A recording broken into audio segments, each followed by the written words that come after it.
నమస్తే, welcome to ఎల్జీటీవీ news. ముందుగా headlines.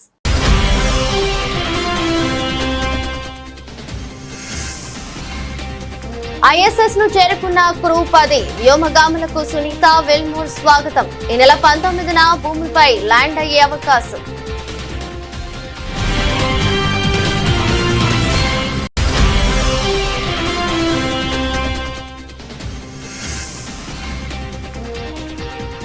బాలుడిని హెలికాప్టర్ ఎక్కించిన ట్రంప్, ట్రెండింగ్ లో చిన్నారి మస్క్.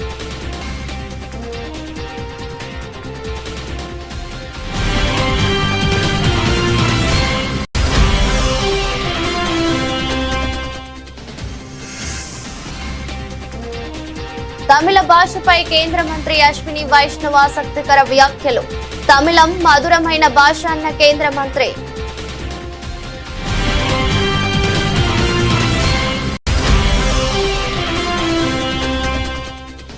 సీఎం రేవంత్ రెడ్డిపై బీఆర్ఎస్ నేత మాజీ మంత్రి హరీష్ రావు కీలక వ్యాఖ్యలు.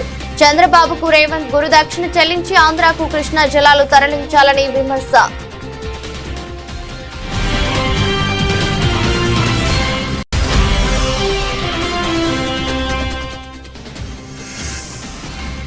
ఉండవల్లిలో ఘనంగా పొట్టి శ్రీరాములు జయంతి కార్యక్రమం. ఆయన చిత్రపటానికి పూలమాల వేసి నివాళులర్పించిన సీఎం చంద్రబాబు.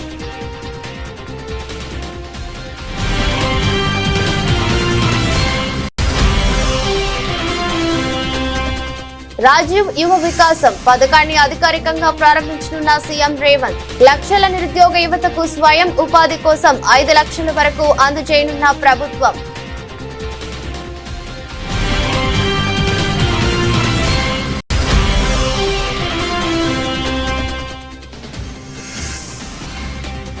పవన్ కు సిద్ధాంతాలు లేవు, ఊసరవెల్లిలా మారుతున్నారు. అంబటి రాంబాబు ఘాటు వ్యాఖ్యలు.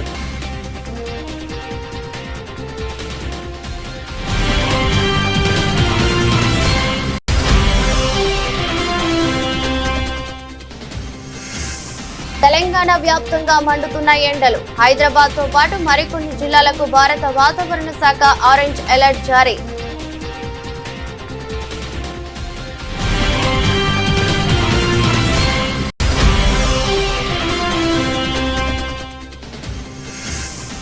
విజయవాడ దుర్గమ్మను దర్శించుకున్న రాబిన్ హుడ్ మూవీ టీం. మార్చి 28న ప్రేక్షకుల ముందుకు తీసుకురానున్న మేకర్స్.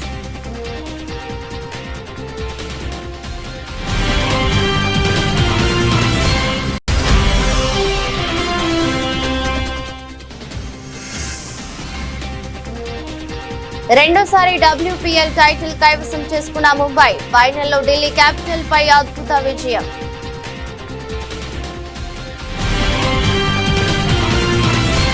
అంతరిక్ష కేంద్రంలో చిక్కుకుపోయిన వ్యోమగాములు సునీత విలియమ్స్, బుచ్ విల్మోర్లు ఎటకేలకు భూమికి తిరిగి రానున్నారు. వారిని తీసుకొచ్చేందుకు వెళ్లిన క్రూ 10 షిప్ ఆదివారం ఉదయం 9:37 అంతర్జాతీయ అంతరిక్ష కేంద్రంతో విజయవంతంగా అనుసంధానమైంది. క్రూ 10లో వెళ్లిన 4 వ్యోమగాములకు సునీత విలియమ్స్, బుచ్ విల్మోర్లు స్వాగతం పలికారు. వీరిద్దరి స్థానంలో ప్రస్తుతం వెళ్లిన 4 వ్యోమగాములు ISS లో పనిచేయనున్నారు. క్రూ 10 మిషన్ లో సునీత, బుచ్లు భూమికి తిరిగి రానున్నారు.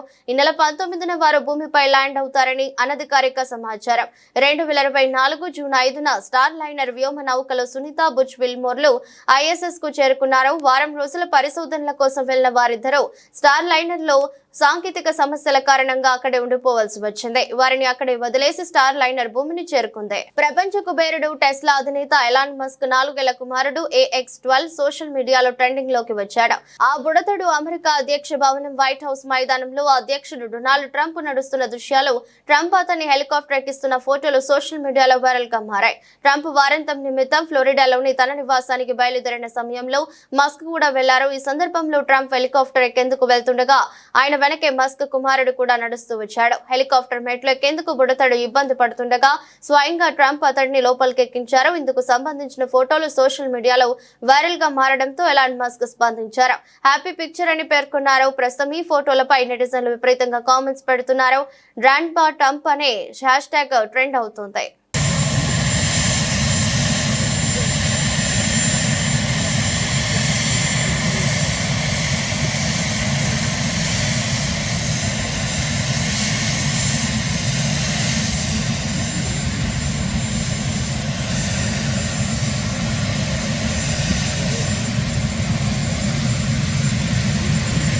ప్రభుత్వం తమిళనాడు మధ్య జాతీయ విద్యా విధానం అమలు విషయంలో వివాదం నెలకొన్న సమయంలో కేంద్ర మంత్రి అశ్విని వైష్ణవ్ ఆసక్తికర వ్యాఖ్యలు చేశారు.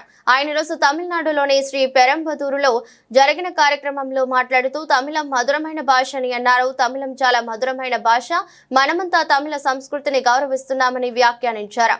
దేశానికి ప్రపంచానికి అందిన ఆస్తుల్లో తమిళం ఒకటి అన్నారు. అన్ని భారతీయ భాషలను ఆస్వాదిద్దామని ఆయన పిలుపునిచ్చారు. మన ప్రధానమంత్రి అదే స్ఫూర్తితో పనిచేస్తున్నారని, ప్రతి భారతీయ భాషకు ప్రత్యేక స్థానం గుర్తింపు ఉండేలా చూసుకోవాలని, అదే సమయంలో మన మధ్య స్నేహాలు సంబంధాలు దెబ్బతినకుండా చూసుకోవాలని, మొత్తంగా దేశాన్ని ఐక్యంగా 3 అతిపెద్ద ఆర్థిక వ్యవస్థగా మార్చుకోవడం, ప్రపంచం మన శక్తిని గుర్తించేలా చూసుకోవడం వంటి లక్ష్యాలను కలిగి ఉండాలని తెలిపారు. In the end, I would like to say that Tamil is a very, very sweet language. I know a few words only. Vanakkam, eppadi irukkinga and nandri, 3-4 words, but very nice, very sweet language. I was lucky. I had a professor Sadgopan at IIT Kanpur, so he introduced me to. In North India, we generally know Tamil as masala dosa only, right? So he taught me so many different types of so many facets of Tamil culture. Very deep culture, very ancient culture. We all respect the Tamil culture. We all respect the Tamil language, and this is one of the assets of our country. This is also one of the assets of the world, and let's take pride in that. Let's take joy in that, and let's enjoy all the Indian languages. That is the spirit with which our Prime Minister is working today, making sure that every Indian language gets its big place under the sun, make sure that they get the respect which is due to them, make sure that they get the exposure. For example, I'll tell you one small thing. In the telecom and the data protection laws, our Prime Minister inspired us. BRS నేత మాజీ మంత్రి హరీష్ రావు కీలక వ్యాఖ్యలు చేశారు. CM Revanth Reddy గురువు AP ముఖ్యమంత్రి చంద్రబాబు పాలమూరుకు నీళ్లు కూడా ఇవ్వలేదని, కానీ కేసీఆర్ 10 లక్షల ఎకరాలకు నీళ్లు ఇచ్చారని అన్నారు. చంద్రబాబుకు రేవంత్ రెడ్డి గురు దక్షిణ చెల్లించేందుకు మంత్రి ఉత్తమ్ కుమార్ రెడ్డి విజయవాడ వెళ్లి చేపల పులుసు ఇస్తున్నందుకు ఆంధ్రాకు కృష్ణా జలాలు తరలించాలని హరీష్ రావు విమర్శించారు. ఈ సందర్భంగా ఆదివారం ఆయన తెలంగాణ భవన్ లో మీడియాతో మాట్లాడుతూ వీటిపై చర్చకు రేవంత్ రెడ్డి సిద్ధమా అంటూ హరీష్ రావు సవాల్ విసిరారు. కేటీఆర్ తాను పదవుల కోసం పోటీ పడటం లేదన్నారు. శనేశ్వరం వంటి రేవంత్ రెడ్డిని పదవి నుంచి దించే వరకు, కేసీఆర్ ను సీఎం ను చేసే వరకు పోటీ పడి పనిచేస్తామని అన్నారు. 6 గ్యారెంటీలు అమలయ్యే వరకు పోరాడుతామని హరీష్ రావు స్పష్టం చేశారు. రోజా రొయ్యల పులుసు గురించి మాట్లాడు, మరి ఉత్తమ్ కుమార్ రెడ్డి పోయి చేపల పులుసు తినొచ్చింది మొన్న. మీరందరూ టీవీలో పేపర్లో చూసారు కదా. ఉత్తమ్ కుమార్ రెడ్డి సతీ సమేతంగా చంద్రబాబు నాయుడుని కలిసి చేపల పులుసు తినొచ్చి మొన్న ఏం చేసిండు? మొత్తం కృష్ణా నీళ్లు ఆంధ్రప్రదేశ్ తీసుకుపోతుంటే సపరేట్ చేతులు కట్టుకొని నిలబడ్డాడు ఉత్తమ్ కుమార్ రెడ్డి. ఇప్పుడు 34 తక్కువ అని మాట్లాడుతుండ్రు. 34 తక్కువ అంటే 24 కూడా వాడుకోలే వీళ్ళు. ఈ సంవత్సరం ఎంత వచ్చింది తెలుసా బైసాబ్? Not even 24. 24% కూడా మన కృష్ణా నదిలో ఈ సంవత్సరం నీళ్లు వాడక ఇవాళ నల్లగొండ, మహబూబ్ నగర్లో పంటలు ఎండుతున్నాయంటే ఈ కాంగ్రెస్ ప్రభుత్వ వైఫల్యం, చేతగాంతనం, చంద్రబాబు నాయుడుకు రేవంత్ రెడ్డి గారి గురుదక్షిణ, ఉత్తమ్ కుమార్ రెడ్డి దంపతులు పోయి ఆడ తినొచ్చిన చేపల పులుసు పుణ్యం. ఇంకా అన్ని చిల్లర మాటలు. ప్రతిపక్ష పదవి కోసం అట నేను కేటీఆర్ గారు కొట్లాడు, మేము ఉద్యమకారులం. కేసీఆర్ ఆదేశాలతోని మంత్రి పదవికి రాజీనామా చేసిన, 2 సార్లు ఎమ్మెల్యే పదవికి రాజీనామా చేసిన. కేసీఆర్ ఆదేశాలను తూచా తప్పకుండా పాటించే క్రమశిక్షణ కలిగిన కార్యకర్తలం మేమిద్దరం. నీకు అలవాటు, నువ్వు కాంగ్రెస్లో చేరి ఒక్కొక్కరిని తొక్కుకుంటా సీనియర్ల మీద సోషల్ మీడియాలో తప్పుడు పోస్టులు పెట్టి 50 కోట్లకు పదవి కొనుక్కున్నావు. నేను చెప్పలే, కొమటిరెడ్డి వెంకటరెడ్డి చెప్పింది కదా, 50 కోట్లకు పీసీసీ పదవి కొనుక్కొని పైసలతోనే అడ్డదారిన దొడ్డిదారిన. నీకు అలవాటు రేవంత్ రెడ్డి, మాకు అలవాటు లేదు. ఎస్, మేమిద్దరం పోటీ పడతాం. శనేశ్వరుల్లాగా ఈ రాష్ట్రానికి పట్టిన నీ పీడను తొలగించడానికి, నిన్ను దించడానికి పోటీ పడతాం. పదవుల కోసం పోటీ పడం. ఈ రాష్ట్ర ప్రజలకు న్యాయం చేయడం కోసం, ఈ రాష్ట్ర ప్రజలకు మేలు జరగడం కోసం, ఈ రాష్ట్ర ప్రజలకు నువ్వు ఇచ్చిన 6 గ్యారెంటీలు అమలు చేసేదానికోసం పోటీ పడతాం. నీ ముక్కు బిండి మహాలక్ష్మి కింద 2500 ఇప్పించడం కోసం నీ వెంట పడతాం. రైతు రుణమాఫీ పూర్తయ్యేదాకా నీ వెంట పడతాం. రైతులకు 15,000 రైతు బంధు డబ్బులు పడేదాకా పోటీబడి నీ వెంట పడతాం. మాకు కుమ్ములాటలు లేవు, నువ్వు మాకు చాలా ప్రయత్నాలు చేస్తావు. దింపుడు గల ఆశలు పెట్టుకోకు. We are all. బీఆర్ఎస్లో ఉండే కార్యకర్తలు, నాయకులు అందరిది ఒకే మాట, ఒకే బాట. మా మాట కేసీఆర్ మాట, మా బాట కేసీఆర్ బాట. మా అందరి ఆశయం కేసీఆర్ను తిరిగి ముఖ్యమంత్రి చేయడమే. నువ్వు దింపుడు గల ఆశలు పెట్టుకోకు రేవంత్ రెడ్డి, చిల్లర మాటలు కట్టిపెట్టు. పొట్టి శ్రీరాములు స్వగ్రామాన్ని అభివృద్ధి చేస్తాం. ఆయన నివాసమున్న ఇంటిని ప్రభుత్వమే కానీ కొని మ్యూజియం అభివృద్ధి చేస్తుందని ఆంధ్రప్రదేశ్ ముఖ్యమంత్రి నారా చంద్రబాబు నాయుడు ప్రకటించారు. ఇవాళ ఉండవల్లిలో పొట్టి శ్రీరాములు జయంతి కార్యక్రమం జరిగింది. పొట్టి శ్రీరాములు చిత్రపటానికి పూలమాల వేసి సీఎం చంద్రబాబు, మంత్రి నారాయణ నివాళులర్పించారు. సందర్భంగా చంద్రబాబు మాట్లాడారు. పొట్టి శ్రీరాములు 120వ జయంతి కార్యక్రమాన్ని నిర్వహించుకున్నామని, మొన్నే ఆత్మార్పణ దినోత్సవాన్ని కూడా పెద్ద ఎత్తున చేసుకున్నామని గుర్తు చేశారు. కర్నూలుతో ప్రారంభమైన తెలుగు రాష్ట్రం పెద్ద మనుషుల ఒప్పందంతో కలిశారని తెలిపారు. ఆ తర్వాత హైదరాబాద్ ను రాజధానిగా మార్చగా 11 ఏళ్ల క్రితం జూన్ 2వ తేదీన మళ్లీ ఏపీ విభజన జరిగిందని, ఏపీ ఏర్పాటుకు చాలా తేదీలు వచ్చినా డిసెంబర్ 15వ తేదీన పొట్టి శ్రీరాములు ఆత్మ బలిదానం చేసిన రోజు కాబట్టి ఆ రోజునే పొట్టి శ్రీరాములను మనం స్మరించుకోవాలని ప్రభుత్వం నిర్ణయించిందన్నారు. పొట్టి శ్రీరాములు త్యాగాలను నేటి తరానికి తెలియచెప్పేలా కార్యక్రమాలు నిర్వహించారు. జనం కోసం, తెలుగు జాతి కోసం ఒతికిన వ్యక్తి అమరజీవి పొట్టి శ్రీరాములు అని చంద్రబాబు కొనియాడారు. పొట్టి శ్రీరాములు మెమోరియల్ ట్రస్ట్ ఏర్పాటు చేస్తే బాగుంటుందన్నారు. చాలా సంతోషం. ప్రభుత్వాలు చేయడం కంటే అభిమానులు, సమాజం ముందుకొచ్చి ఆయన చేసిన త్యాగాల్ని గుర్తు చేసే విధంగా మీరు ట్రస్ట్ పెట్టి చేయగలిగితే అది ఎప్పటికీ శాశ్వతంగా ఉంటుంది. నా జీవితంలో నేను చాలా చూశాను. ప్రభుత్వం చేసేది రొటీన్ గా ఉంటుంది, మీరు చేసేది ఒక స్ఫూర్తిదాయకంగా ఉంటుంది. అలాంటి స్ఫూర్తిదాయకంగా ముందుకు వచ్చిన మిమ్మల్నే కాకుండా రాష్ట్రంలో ఉండే ప్రతి ఒక్కరిని కూడా అభినందిస్తున్నా. మనం అందరం కూడా ఏది కూడా ఒక వారసత్వంగా భావితరాలకు అందించాల్సిన అవసరం ఉంది. ఏదైతే పొట్టి శ్రీరాములు గారు త్యాగం చేసిన తర్వాత ఒక రాష్ట్రం ఏర్పడి తెలుగు వారి పరిపాలనలో పాలన సాగే పరిస్థితి తీసుకొచ్చారు. అలాంటి సందర్భంలో అలాంటి వ్యక్తుల యొక్క త్యాగాల్ని 1 రోజు 2 రోజులు ఆలోచించడం కాకుండా శాశ్వతంగా చరిత్ర ఉన్నంత వరకు వీరిని గుర్తుపెట్టుకునే బాధ్యత మన పైన ఉంది. భావితరాలకు అందజేయాల్సిన బాధ్యత కూడా మన పైన ఉంది. దానికి మీరందరూ ముందుకొచ్చి చేస్తామని చెప్పి వచ్చారు. చాలా సంతోషం. ముఖ్యమంత్రి రేవంత్ రెడ్డి, ఉప ముఖ్యమంత్రి బట్టి విక్రమార్క, మంత్రి పొన్నం ప్రభాకర్ రాజీవ్ యువ వికాసం పథకాన్ని అధికారికంగా ప్రారంభించనున్నారు. పథకం కింద BC, SC, ST, minority, EBC వర్గాలకు చెందిన 5 లక్షల నిరుద్యోగ యువతకు స్వయం ఉపాధి కోసం 5 లక్షల వరకు అందజేయనున్నామని, ఈ విషయమై ఉప ముఖ్యమంత్రి బట్టి విక్రమార్క, మంత్రి పొన్నం ప్రభాకర్ అధికారులతో సమావేశమయ్యారు. సికింద్రాబాద్ తో పాటు తెలంగాణలో వివిధ రైల్వే స్టేషన్ల అభివృద్ధికి కేంద్రం సంపూర్ణంగా సహకరిస్తుందని కేంద్ర మంత్రి కిషన్ రెడ్డి స్పష్టం చేశారు. ఇటీవల ప్రారంభించిన చర్లపల్లి రైల్వే స్టేషన్ కు అప్రోచ్ రోడ్ల నిర్మాణానికి రాష్ట్ర ప్రభుత్వం భూసేకరణ పూర్తి చేసి ఇవ్వాలని కిషన్ రెడ్డి కోరుతున్నారు. ఈ రకంగా తెలంగాణ రాష్ట్రంలో కానీ మన సికింద్రాబాద్ రైల్వే స్టేషన్ లో కానీ రానున్నటువంటి 5 సంవత్సరాల్లో ఈ రైల్వే స్టేషన్ల యొక్క మరి స్వరూపం ఏదైతున్నదో అద్భుతంగా మారబోతుందన్న విషయాన్ని ఈ సందర్భంగా నేను మనవి చేస్తా ఉన్నాను. దీనికి ప్రజలందరూ కూడా సహకరించాలి. రాష్ట్ర ప్రభుత్వం కూడా చర్లపల్లి రైల్వే స్టేషన్ కానీ, సికింద్రాబాద్ రైల్వే స్టేషన్ కానీ అప్రోచ్ రోడ్ల కోసం ల్యాండ్ అక్విజిషన్ పూర్తి చేయాలని నేను ఈ సందర్భంగా కోరుతా ఉన్నాను. ముఖ్యమంత్రి గారు ఆ రోజు చర్లపల్లి రైల్వే స్టేషన్ ప్రారంభోత్సవం అప్పుడు కూడా రిక్వెస్ట్ చేశాను. ఆయనకు స్వయంగా నేను ఉత్తరం రాశాను. చర్లపల్లి రైల్వే స్టేషన్ కావాల్సినటువంటి అద్భుతమైనటువంటి అప్రోచ్ ఉండాలి. ఎందుకంటే అది టెర్మినల్, హైదరాబాద్కి వచ్చేటువంటి చాలా ట్రైన్స్ అక్కడే అవుతాయి. హైదరాబాద్ నుంచి వెళ్ళేటువంటి ట్రైన్లు అక్కడి నుంచే ప్రారంభమవుతాయి. కాబట్టి దానికి అప్రోచ్ రోడ్డు బాగా ఉండాలని చెప్పి కూడా నేను ముఖ్యమంత్రి గారిని కోరాను. మరి ఇది ఇంకా కొలిక్కి రావాల్సినటువంటి అవసరం ఉంది. మన సికింద్రాబాద్ రైల్వే స్టేషన్ కూడా ఇంత అద్భుతంగా చేస్తున్నప్పుడు రైల్వే స్టేషన్ ఎదురుగా కూడా మరి అప్రోచ్ రోడ్డు బాగుండాలి. కాబట్టి ఆ విషయం కూడా రాష్ట్ర ప్రభుత్వం ఆలోచన చేయాల్సిన అవసరం ఉందనే విషయం ఎందుకంటే ల్యాండ్ అక్విజిషన్ చేసి మనకి ఇవ్వాల్సినటువంటి బాధ్యత రాష్ట్ర ప్రభుత్వాల మీద ఉంటుంది.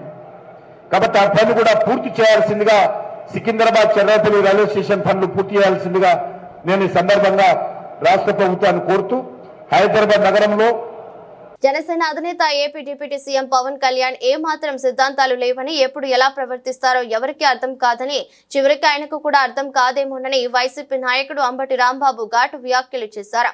సమయానుకూలంగా ఊసరవెల్లిలా మారుతూ మభ్యపెడుతున్నాడని వైసీపీ కార్యాలయంలో ఏర్పాటు చేసిన మీడియా సమావేశంలో జనసేన ఆవిర్భావ సభలో పవన్ కళ్యాణ్ ప్రసంగం తీర్పుపై విమర్శలు చేశారు. రాష్ట్ర ప్రజానికానికి అండగా నిలబడతామని హామీ ఇచ్చిన పవన్ గద్దెనెక్కిన తర్వాత ప్రజా సమస్యలు పట్టించుకోవడం లేదని, 4 దశాబ్దాల టీడీపీని నిలబెట్టింది జనసేన పార్టీ అని పవన్ అంగీకరించడం సముచితంగా ఉందన్నారు. టీడీపీని నిలబెట్టేందుకే జనసేన రాజకీయ పార్టీ పుట్టిందని వైసీపీ మొదటి నుంచి కూడా చెబుతుందని ఇదేనని స్పష్టం చేశారు. జనసేనను బి టీం పార్టీగా చంద్రబాబు వదిలారని విమర్శించారు. జస్ట్ బిఫోర్ ఎన్నికలప్పుడు దీన్ని ప్రారంభించి ఒక బి టీమ్ గా చంద్రబాబు నాయుడు గారు వదిలారు. కాపులందరినీ కట్టగట్టి, ఎందుకంటే డైరెక్ట్ గా చంద్రబాబు నాయుడు గారి కాపుల్ని చేతుల్లోకి తీసుకోలేరు. ఈ రాష్ట్రంలో ఉన్నటువంటి కులాల చరిత్ర అలాంటిది. చంద్రబాబు నాయుడు గారు తెలుగుదేశం పార్టీ కాపు సామాజిక వర్గం మీద అనేకమైనటువంటి దుశ్చర్యలు చేసినటువంటి సమాజం ఆంధ్ర రాష్ట్రంలో ఉంది.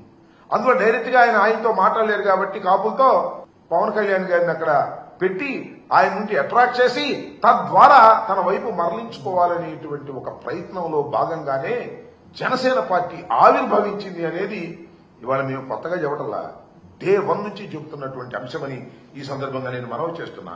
ఆ ప్రక్రియలోనే చంద్రబాబు నాయుడు గారికి ఎప్పుడు ఆపద వచ్చినా కాపులు తీసుకెళ్లి లింక్ చేయడానికి ఏర్పాటు చేయబడినటువంటి ఒక రాజకీయ పార్టీగా ముద్రపడినటువంటి రాజకీయ పార్టీ. అందువల్లే చంద్రబాబు నాయుడు గారిని నిలబెట్టడానికి ప్రయత్నం చేశారు. చంద్రబాబు నాయుడు గారే మొత్తం జనసేనకి తెలుగుదేశం పార్టీకి మేనేజ్ చేసేది ఎవరయ్యా అంటే నారా చంద్రబాబు నాయుడు గారు, ముఖ్యమంత్రి గారు దీన్నంతా కూడా టోటల్ గా మెయింటైన్ చేసేటటువంటి పరిస్థితిలో ఇవాళ ఉన్నారు. దీనిలో ఒక మాట అన్నారు పవన్ కళ్యాణ్ గారు, 100% స్ట్రైక్ రేట్. ఏంటి 100% స్ట్రైక్ రేట్? నాకు అర్థం కాలేదు. మీరు ఒక్కళ్ళే వచ్చారు 100% స్ట్రైక్ రేట్ కి. 21 సీట్లు పోటీ చేశారు, 21 సీట్లు మీరు గెలిచారు. అందువల్ల మీరు 100% స్ట్రైక్ రేట్ అని అనుకుంటే ఎలాగా అంటున్నా? అది బలం కాదు నాయన. 2 పార్టీల యొక్క మద్దతు నీకు వాపుగా కనపడి నీకు 21 వచ్చినాయి. అది రాష్ట్ర ప్రజల దురదృష్టం వల్ల వచ్చిందని నేను మనవి చేస్తున్నా. 21 సీట్లు గెలుచుకొని ఇది నాకు స్ట్రైక్ రేట్, అద్భుతం, అమోఘం అనేటువంటి మాట మాట్లాడుతున్నారు. శభాష్ అయ్యా. నేను మాట చెప్తాను. ఏమండి పవన్ కళ్యాణ్ గారు, పొన్నిదెల పవన్ కళ్యాణ్ గారు, మీ డయాస్ మీద 21 మంది శాసనసభ్యులు ఉన్నారు, 2 పార్లమెంట్ సభ్యులు ఉన్నారు. అసలు మీ వాళ్ళు ఎవరు చెప్పండి నాకు. మీ పార్టీలో వచ్చిన వాడు ఎవరు? చంద్రబాబు నాయుడు గారి దగ్గర టికెట్ లేకపోతే పంపిస్తే వాళ్ళకి టికెట్ ఇచ్చావు. మేము రిజెక్ట్ చేసిన బ్యాచ్ కొంతమంది టికెట్ ఇచ్చావు. నీ సొంత మనుషులు, నీ పార్టీ మనుషులు ఎవరున్నారు? ఎవరు లేరు. గాలి కొట్టుకొచ్చిన వాళ్ళని కొంతమందిని పెట్టుకున్నావు. నీ అదృష్టం బాగుంది, గాలి కొట్టింది, గెలిచావు. ఇది జరిగినటువంటి అంశం. 100% స్ట్రైక్ రేట్ అనేటువంటి మాట మాట్లాడుతున్నావు. అసలు నీకున్నటువంటి 22 శాసనసభ్యుల్లోనూ 21 శాసనసభ్యుల్లోనూ 2 పార్లమెంటు సభ్యుల్లోనూ 100% నీ వాళ్ళు కాదయ్యా, చంద్రబాబు నాయుడు గారి మనుషులు లేదా మేము రిజెక్ట్ చేసినటువంటి మనుషులు అనే విషయాన్ని. సుమారు 1000 కోట్ల రూపాయల నిధులతో ఏఎంఆర్పీ ప్రధాన కాలువలు, డిస్ట్రిబ్యూటరీల లైనింగ్, మరమ్మతు పనులను చేపట్టనున్నట్లు రాష్ట్ర రోడ్లు, భవనాల, సినిమాటోగ్రఫీ శాఖల మంత్రి కోమటిరెడ్డి వెంకటరెడ్డి తెలిపారు. ఏఎంఆర్పీ ఆయకట్టు పరిధిలోకి వచ్చే కనగల్ మండల కేంద్రం సమీపంలోని మైలసముద్రం చెరువు వద్ద సాగునీటి పరిస్థితిని మంత్రి కలెక్టర్ తో కలిసి పరిశీలించారు. ఈ సందర్భంగా మాట్లాడుతూ అన్ని గ్రామాలకు సాగునీటి ఇవ్వటం జరిగిందని, ఏఎంఆర్పీ కింద సుమారు 2,20,000 ఎకరాలకు గాను ఇప్పటి వరకు 2,15,000 ఎకరాలకు సాగునీటిని ఇచ్చామని, అలాగే ప్రస్తుతం సాగులో ఉన్న పంట పొలాలన్నిటికీ పంట కోత వచ్చే వరకు సాగునీటిని అందిస్తామని, అందువల్ల రైతులు ఎవరూ ఆందోళన చెందాల్సిన అవసరం లేదని మంత్రి స్పష్టం చేశారు. మైలసముద్రంతో పాటు టేలెండ్లో వాటర్ కరెక్ట్ వస్తలేదని చెప్పి ఒక్కొక్క 2, 3, 5, 6 గ్రామాలకే తప్ప చాలా గ్రామాల వరకు ఎక్కడ కూడా పంట ఎండిపోలేదు. అయినా సరే ఈరోజు అసెంబ్లీ హాలిడే కాబట్టి కలెక్టర్ గారితో కలిసి ఈ ప్రోగ్రాం పెట్టుకున్నాం. దాదాపు ఏఎంఆర్పీ కింద ఒరిజినల్ ఆయకట్టు 2,20,000 ఎకరాలు. ఇప్పుడు దాదాపు 2,15,000 వరకు రీచ్ అయింది. మిగతా దానికి కూడా ఇచ్చినాం కానీ మధ్యలో పైన దాంతో అయిపోయింది. ఇప్పుడు ఈరోజు మన కలెక్టర్ గారు గత వారం రోజులుగా రెగ్యులర్గా దాన్ని ఫాలోఅప్ చేస్తూ ఇరిగేషన్ అధికారులతో కలిపి 1 ఎకరం ఎండిపోకుండా ఇంకా వచ్చే 20 రోజుల్లో 1 మంత్ ఈ హార్వెస్టింగ్ వరకు నీళ్ళు ఇస్తామని రైతులందరికీ హామీ ఇస్తున్నాం. రాబో కాలంలో ఈ మెయిన్ కెనాల్ కూడా లైనింగ్ కోసం 850 crores ఎస్టిమేషన్ ఇవ్వడం జరిగింది. ఆ త్వరలో అది కూడా శాంక్షన్ చేపిస్తున్నాను. దాంతోపాటు D37 కానీ మేజర్ ఎక్కడెక్కడ డిస్ట్రిబ్యూటర్స్ ఉన్నాయో అవన్నీ కూడా 30 years బ్యాక్ తీసినాయి. అన్ని కంపల్సరీ వెళ్తే ఎవ్రీ సీజన్లో మెయింటెనెన్స్ చేయవలసి వస్తుంది. మెయింటెనెన్స్ గవర్నమెంట్ ఇరిగేషన్ శాఖ డబ్బులు ఇవ్వదు.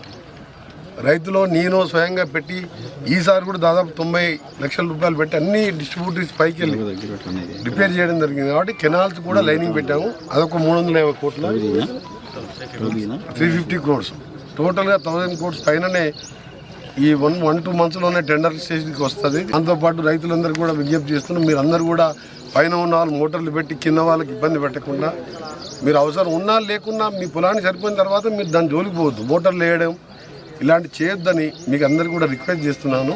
ఎందుకంటే అందరు రైతులు అందరూ బాగుండాలి, అదే మా గవర్నమెంట్ కోరిక. ఈరోజు కలెక్టర్ గారు ప్రతి ఒక్కటి కూడా మానిటర్ చేస్తున్నారు. అందుకనే ఈరోజు ఇవన్నీ కంప్లీట్ చేయడం, టేల్ ఎండ్ వరకు ఈజీగా నీళ్ళు పోవాలంటే లైనింగ్ ఉంటే తొందరగా వాటర్ కూడా వేస్టేజ్ ఎక్కువ ఉంటుంది. అక్కడక్కడ డిస్ట్రిబ్యూటర్ కెనాల్ తెంపుతున్నారు. అందుకనే లైనింగ్ ప్రపోజల్తో పాటు మెయిన్ కెనాల్ కూడా మీకు తెలుసు 1988లో ఎన్టీ రామారావు సీఎంగా ఉన్నప్పుడు తీసిన మెయిన్ కెనాల్. రాష్ట్రంలో అంతటా లైనింగ్ అయినాయి.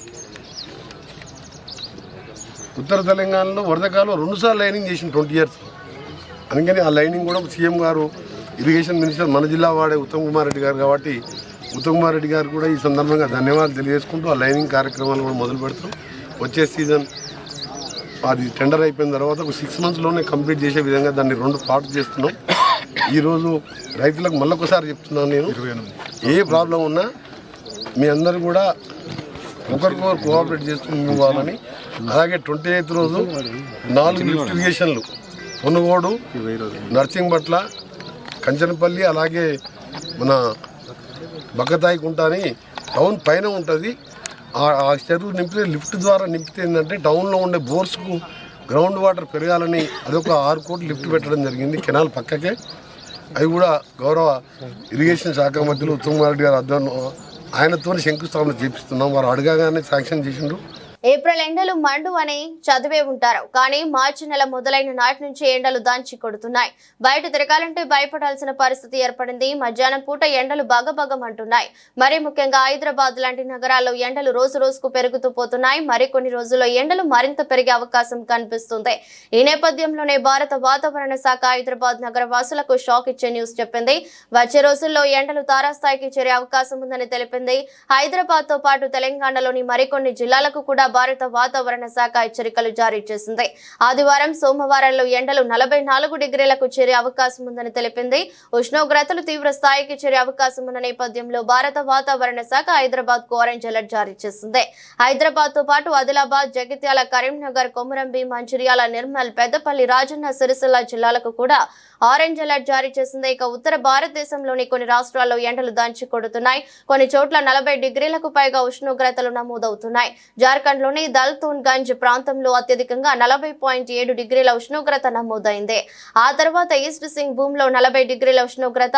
ఎండలు ఎక్కువగా ఉన్న పెరిగే అవకాశం ఉన్న ప్రాంతాలకు భారత వాతావరణ శాఖ యెల్లో అలర్ట్ జారీ చేసింది. ప్రజలు మధ్యాహ్నం పూట బయట తిరగటం మంచిది కాదని హెచ్చరిస్తుంది. టాలీవుడ్ యువ నటుడు నితిన్ విజయవాడలోని ప్రసిద్ధ కనకదుర్గమ్మ ఆలయాన్ని సందర్శించారు. ఆయన ప్రధాన పాత్రలో నటిస్తున్న తాజా చిత్రం రాబిన్ హుడ్. ఈ సినిమాకు వెంకీ కొడుముల దర్శకత్వం వహిస్తున్నారు. భీష్మ సినిమా తర్వాత వీరిద్దరి కాంబినేషన్ లో ఈ సినిమా వస్తుండటంతో ప్రేక్షకులలో భారీ అంచనాలు ఉన్నాయి. ఈ సినిమాను మార్చి 28న ప్రేక్షకుల ముందుకు తీసుకురానున్నారు మేకర్స్. ఈ సందర్భంగా వరుసగా ప్రమోషన్స్ నిర్వహిస్తుంది చిత్ర యూనిట్. ఇక ప్రమోషన్స్ లో భాగంగా నేడు విజయవాడ కనకదుర్గమ్మను దర్శించుకుంది చిత్ర యూనిట్. నితిన్ దర్శకుడు వెంకీ కుడుములతో పాటు ఇతర ముఖ్య తారాగణం ఇంద్రకీలాద్రిపై ఉన్న అమ్మవారిని దర్శించుకుని ప్రత్యేక పూజలు చేశారు. దర్శనానంతరం నితిన్ మీడియాతో మాట్లాడుతూ రాబిన్ హుడ్ సినిమా విజయవంతం కావాలని అమ్మవారి ఆశీస్సులు కోరుకుంటూ ఈ దర్శనం చేసినట్లు తెలిపారు. ఇక నితిన్ రాకతో విజయవాడలో ఆయన అభిమానులు పెద్ద ఎత్తున గుమిగూడారు. నితిన్ తో సెల్ఫీలు తీసుకునేందుకు ఉత్సాహం చూపుతున్నారు.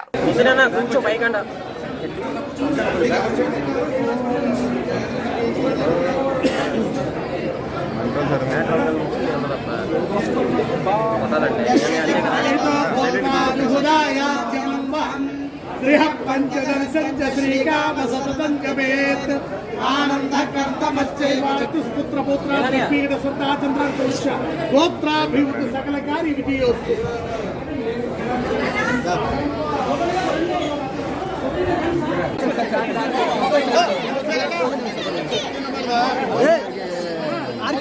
విమెన్స్ ప్రీమియర్ లీగ్ లో ముంబై ఇండియన్స్ ద్వితీయ విజయం సాధించింది. గత రాత్రి ఢిల్లీ క్యాపిటల్స్ తో ముంబైలో ఉత్కంఠ భరితంగా జరిగిన ఫైనల్లో 8 పరుగుల తేడాతో విజయం సాధించిన ముంబై రెండోసారి ట్రోఫీని ఎగరేసుకుపోయింది.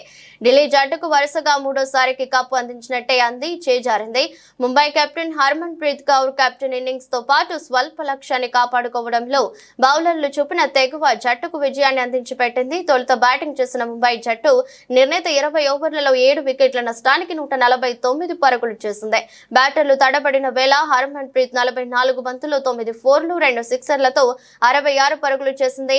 నట్ స్కివర్ బ్రంట్ 30 పరుగులు చేసింది. జట్టులో మిగతా ఎవరు చెప్పుకోదగ్గ స్కోరు చేయలేదు. బ్యాటింగ్ పిచ్ పై 149 పరుగులు చేయడంతో ఢిల్లీ క్యాపిటల్స్ విజయం తథ్యమని అందరూ భావించారు.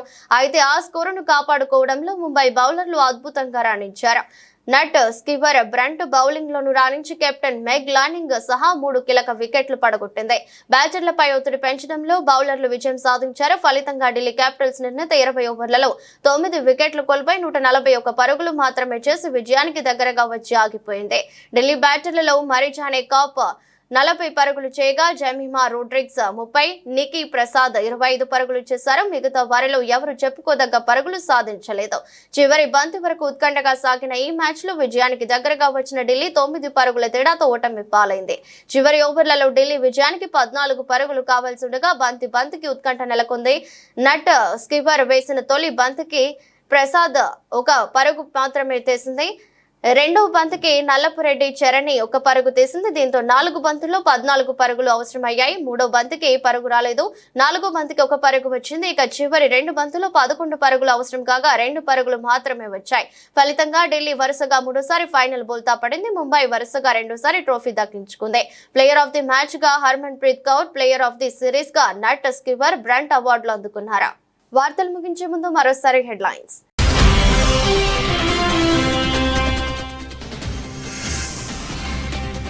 ఐఎస్ఎస్ ను చేరుకున్న క్రూ 10 వ్యోమగాములకు సునీత విల్మోర్ స్వాగతం. ఈ నెల 19న భూమిపై ల్యాండ్ అయ్యే అవకాశం.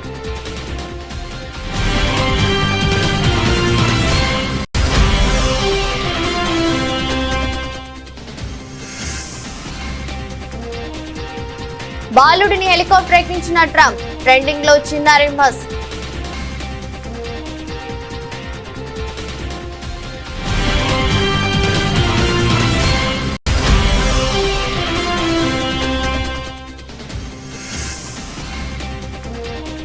తమిళ భాషపై కేంద్ర మంత్రి అశ్విని వైష్ణవ్ ఆసక్తికర వ్యాఖ్యలు. తమిళం మధురమైన భాష అన్న కేంద్ర మంత్రి.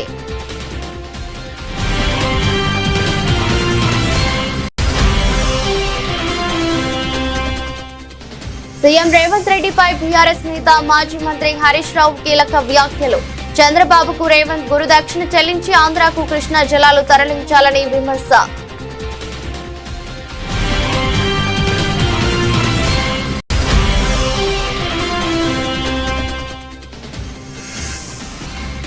ఉండవల్లిలో ఘనంగా పొట్టి శ్రీరాములు జయంతి కార్యక్రమం. ఆయన చిత్రపటానికి పూలమాల వేసి నివాళులర్పించిన సీఎం చంద్రబాబు.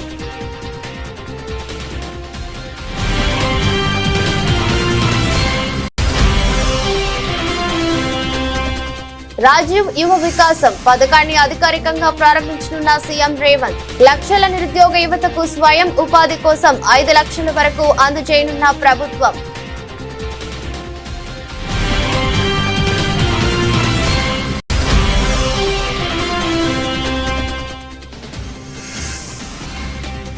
పవన్ కు సిద్ధాంతాలు లేవు, ఊసరవెల్లిలా మారుతున్నారు. అంబటి రాంబాబు ఘాటు వ్యాఖ్యలు.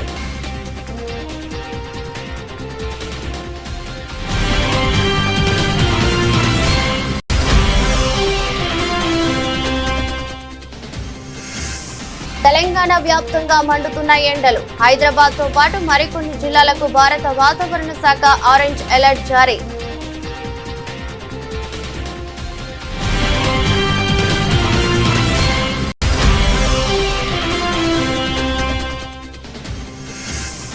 విజయవాడ దుర్గమ్మను దర్శించుకున్న రాబిన్ హుడ్ మూవీ టీం మార్చి 28న ప్రేక్షకుల ముందుకు తీసుకురానున్న మేకర్స్.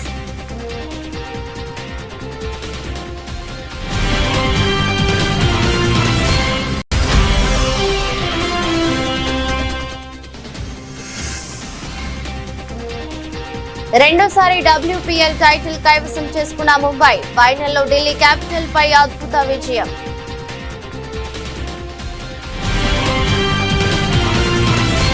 ఇది బులెటిన్. మరో బులెటిన్లో మళ్ళీ కలుద్దాం. అంతవరకు సెలవు. నమస్కారం.